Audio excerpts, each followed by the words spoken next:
It is Halloween season. I know we're always on the hunt for new horror movies to watch, and I wanted to announce that I made a full feature movie called The Siren. I am selling copies of this for $10 and $5 shipping. The movie comes with deleted scenes, blooper reel. It'll have 2 of my short films on the Blu-ray as well, and every copy of the movie comes with a 5x6 that I will sign in rich metallic gold. If you want it personalized, all you gotta do is send an email to this link right here, and I'll also have my email in the description. If you guys would like to support me and get a copy of my movie, all you gotta do is email this link right here. Aside from that, let's get on with the review.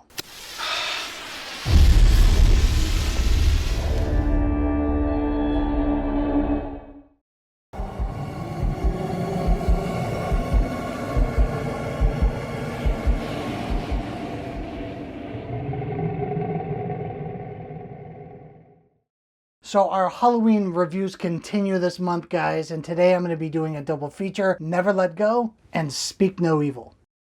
I know these movies are only a couple weeks old, so do not worry, both of my reviews will be spoiler free. And we're going to start off with Never Let Go, and it's the one that I have less to say about. That rope is your lifeline.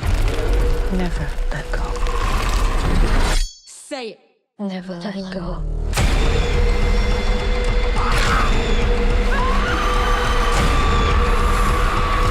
Maybe the world's still out there. We're in the world now.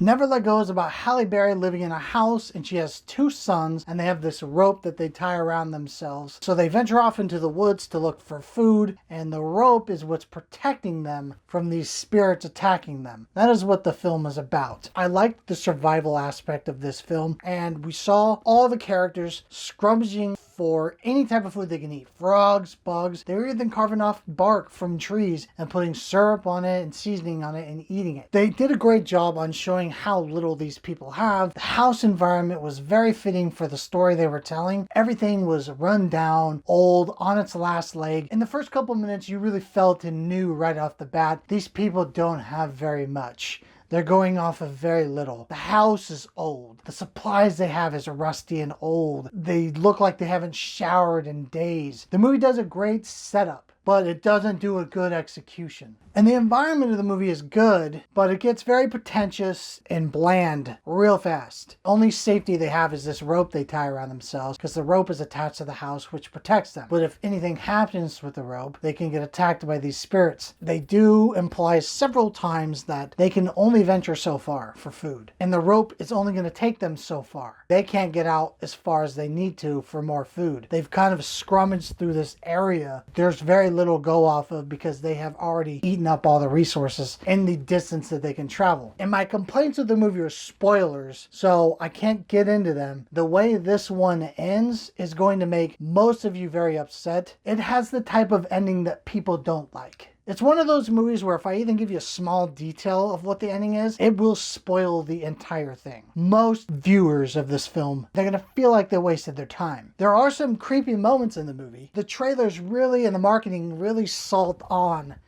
that this is going to be very scary, and it's not. There are a couple scary moments and sections in the second act, but they don't hold very long. They're short-lived. They're good, but there's only the 2. The rest of it is just sound work in the woods, and you hear things. Nothing comes about it, and they don't really interact with it. It's a lot of talking and scrummaging for food for the majority of the movie. The last 20 minutes gets very confusing. You have to really pay attention to what's going on, and if you weren't paying attention what happens prior to the ending, you're going to completely lose track of what's happening in the end, because it has a lot to do with the third act. It's hard to pay attention because the first 2 acts are very slow. They're slow burns. It's not a very exciting movie. So you're going to be checked out already. So you're really going to be like, what happened? What? And then the ending expects you to remember everything that happened prior to it. Hey, do you remember this tiny little detail and this foreshadowing? Well, if you don't, well, we don't know what to tell you, but this is how it's going to end. You have to pay attention to a lot of things. It's really boring to get up to this point. And by the time it gets up to that point, you've checked out a long time ago. So I definitely want to tell anyone who was planning on seeing this in theaters, do not. It is not worth theater admission whatsoever. Definitely wait for this one on streaming if you are wanting to see it. And if you were just kind of curious if it's good or not, I would say it's not worth your time. I'm going to grade Never Let Go a C-. Just trust me, if it's on your Halloween list, take it off if it's something you really want to see. I know how expensive it is to go to the movie theaters now, and this one's just not worth that admission price.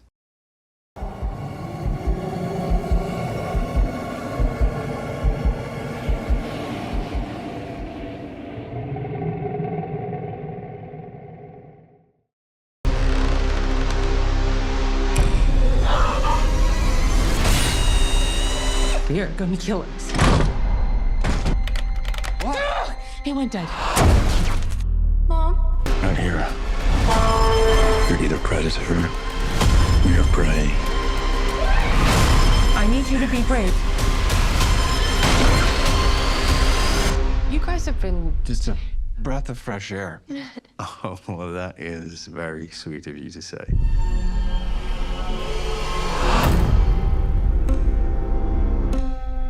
Speak No Evil stars the talented James McAvoy, and it's a newer release that just came out. This is about two couples who meet up with each other, and one couple invites the other out to their home to have a nice weekend of travel, food, wine. They go to the house of James McAvoy, and they soon begin to learn that something's off about James McAvoy and his wife. You know, is it worth that expensive theater admission price? No, but this one's definitely worth a rental price. And I know that's two movies in a row that I'm not recommending in theaters. You know, inflation is up and everything's expensive right now. So I only want to recommend things that I truly believe are worth your money. This one's a good movie, but it's not a go see this in theaters now type film. The acting is superb. All of it's believable. It's very fluent. It feels natural. It feels authentic and real. You're not really thrown back by any of the line delivery. None of it's choppy or campy or cringy. The movie also has a good pace to it. It's almost close to 2 hours and it doesn't feel like that. You don't feel the runtime at all. It's very engaging. When they need to make things intense and awkward, they do a good job of it. But the nice thing is they really drag out some of the awkward moments to make you uncomfortable so you can soak in the moment and you become more anxiety filled because this moment's already stressing you out and the characters are having such an awkward tension with the kids or between each other. That's what I liked about this, is it doesn't let go until you are really uncomfortable. There's a scene that's in the trailer, so there's no spoiler to this, but you know, he's treating his son like garbage about the dancing that he's doing. That scene was like 5 minutes of him just ridiculing his son, and James McAvoy's wife was ridiculing the other couple's daughter on the way she was eating. So there was already tension before the dancing part started, and they do this several times in the film. And I want to ask everyone, has James McAvoy ever had a bad performance? The dude is superb in this. He's so hyperactive and energetic. He feels like a friend. Oh, come on over here. Try some of this chicken with me. It's some of the best. It's my favorite piece. Come on, try it. We're having a good time. Try it. Like, his energy is very high. Then when he's not being nice, he's really mean. Your brain switches gears and you're like, okay, this guy makes me uncomfortable. So that mix and that dynamic worked good with this movie. It was the best part of the film, in my personal opinion. So the movie is really good for the first 2.5 acts. It's the last 20 minutes I had problems with. They do make the two male characters seem very pathetic. Like, they can't fend for themselves. They don't know how to fight. They're naive and dumb. They don't know the difference between a trick. They don't know how people would escape. And I just hated the intelligence break on the male characters, because then when they had the females were really much smarter than the males. They're the ones that had a plan. They were the ones fighting back. They were the ones being observant. And I just didn't like it, because you already had, for the first 2.5 acts, a very good, somewhat balanced dynamic between the couples. One of them wasn't better than the other. They were pretty leveled. Then towards the end, they downgraded the males a couple levels, and then they became these buffoons. I think the movie could have had a much stronger ending. It was very rushed when you get to that third act, and you're like, whoa, hold up. We had a lot of buildup leading to this. Like, a lot. You've really laid on the seasoning of this ending, and then you just strip it off the table, and then it's over. And that's what you have to leave off on. You have to end the movie and be like, oh, okay, well, then that's it. And I think that's going to have an effect on people's opinions. It could have had a sharper end to it. I feel like the screenplay might have either had a budget problem or someone fixed the ending the last minute, because the way the movie played out, it was very smart and very fluent and natural. And then the ending's just like, okay, it's over. As if they didn't know what to do. You're never going to get bored of this movie. It's not going to be a watch checker. Oh, how much longer has this got? It's definitely not one of those. It is very entertaining. It's got you sucked into the world. You're forgetting you're watching a movie because the characters feel so natural. Not gory. If you're worried about gore, it's not very gory at all. The original movie had a better ending, but it wasn't as good. It was not a very good movie. This movie was much more fleshed out than the original. This one had more character development. There was more reasoning behind the things that happened other than them just happening. The characters were more argumentative. They were more questioning the motives of James McAvoy versus just kind of accepting them. And then all of a sudden they make this decision abruptly like the original. This one was much more fleshed out and it was a much better movie. So if you're thinking about watching the original, I would not. I would watch this one and then just watch the ending of the original, because the ending of the original is a million times better. So this one's not a bad movie, guys. I do want to recommend this. So if you have this on your suspense thrillers list, keep it on there. Just wait until it hits streaming or rental. I'm going to grade Speak No Evil a B-.